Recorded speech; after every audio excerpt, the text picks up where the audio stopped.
We're having an overdose crisis right here and now in our own community.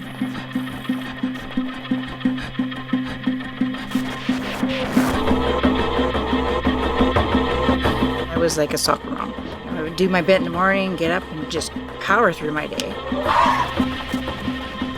I was the first aid person in my community. I've had people die in my arms. The picture you have of someone overdosing is someone on a street with a needle in their arm hunched over. That's the picture that jumps to your mind of what an overdose looks like, which we know is not the majority of the cases. The majority of people who are dying from overdose are dying in their homes, they're dying alone. It's tragic because it's so preventable. Like, no one has to die from this.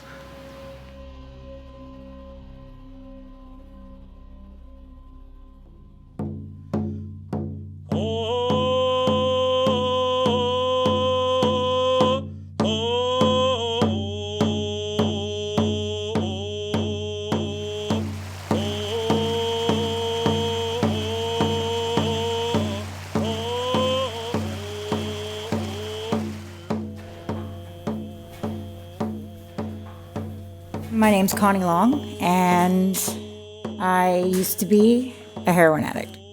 Life got out of control, but I didn't want the ministry to find out and take my kids. I didn't want a lot of my peers to find out and judge me. I didn't want my family to find out and think that I was failing. I wasn't really taught coping skills at home. You know, it's a story that people hear often.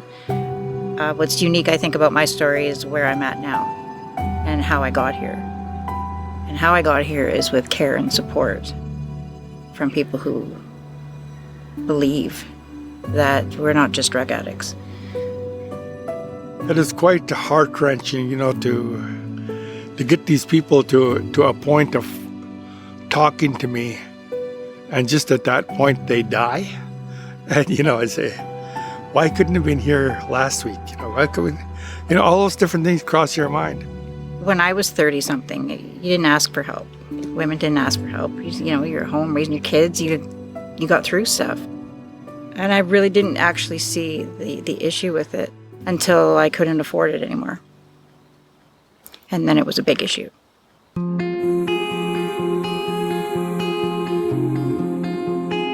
I think there's a huge shame piece around disclosing to loved ones, family members, brothers, sisters, whoever we're close to, because we don't want to let people down.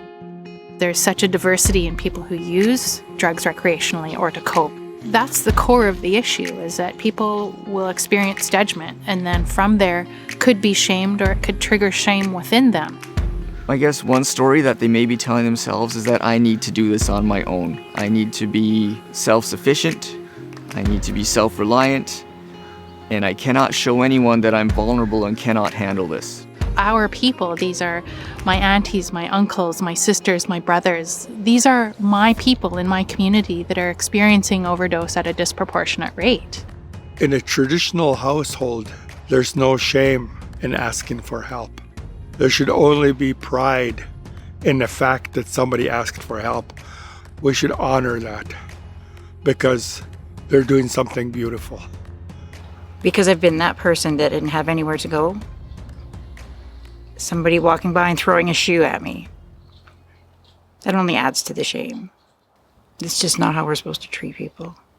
I often tell people this is our community, and we are only as strong as our most vulnerable citizen here, right? And that is the absolute truth.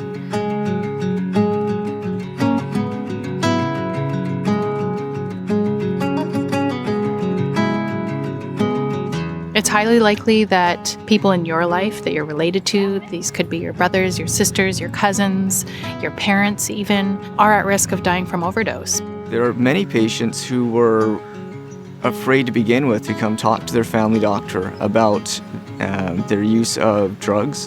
And then all of a sudden, the fact that maybe there's COVID-19 in the doctor's office might have been a little bit extra barrier for them to not come when they might have otherwise. My understanding is another thing that's changed is the drug supply itself. People selling drugs, dealers or distributors may have had to use more dangerous substitutes. Well, there is a poison supply out there, and it's not just limited to fentanyl. It's in the amphetamines, it's in the barbiturates, it's horrible.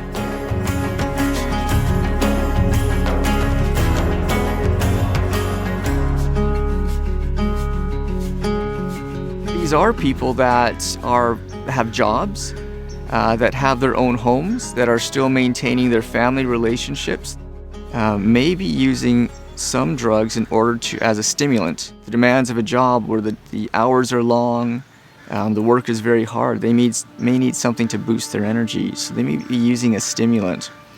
And it's possible that that stimulant supply, such as amphetamine or crystal meth, may have been, poisoned or contaminated with fentanyl at some point in the process, so that someone who is not used to, their bodies are not used to taking opioids, thinks that they're taking stimulant. It may be tainted with opioids, and that might be what's killing them. The idea is then, if we had, say, another common stimulant, which is caffeine, every 1,000th or 10,000th cup was poisoned with something that was killing somebody who was drinking it just to get their morning boost, we wouldn't be calling that an overdose crisis. We'd be saying there's something poisoning the coffee that you're drinking. Found myself 45 years old, still going back to the same space, still dealing drugs downtown Abbotsford and pregnant. Something had to give, something had to change. I'm generally a very hopeful person. First time in my life I'd lost hope. I figured I'd keep ending up back here. This is where I'm meant to be, I guess. My daughter walked into the space where I was living and was like, "Mom, what are you doing? What are you going to do with this baby?" And adoption was the plan.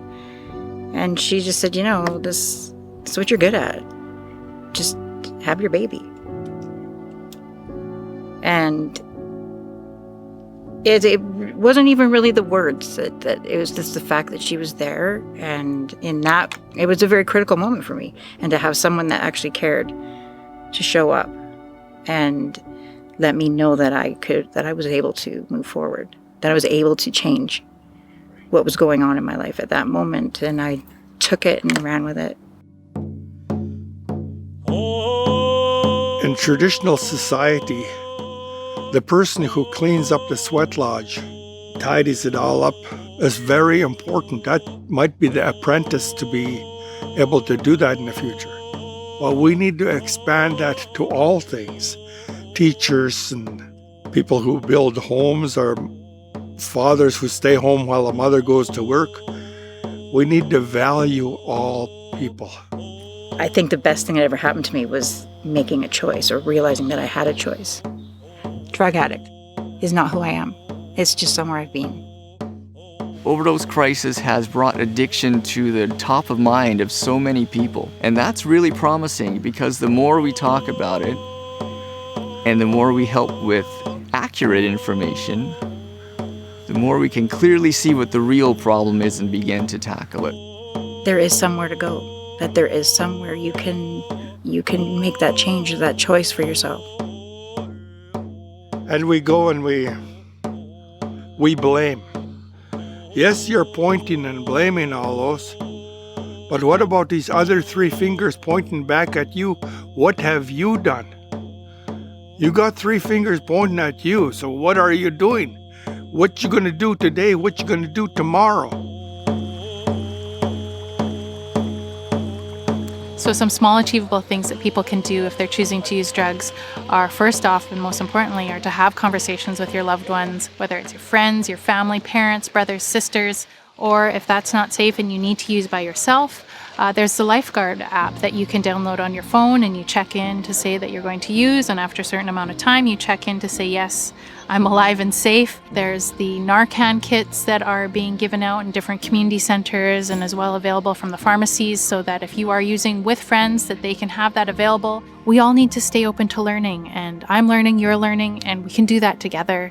And I think it's a good opportunity to connect with loved ones to save lives.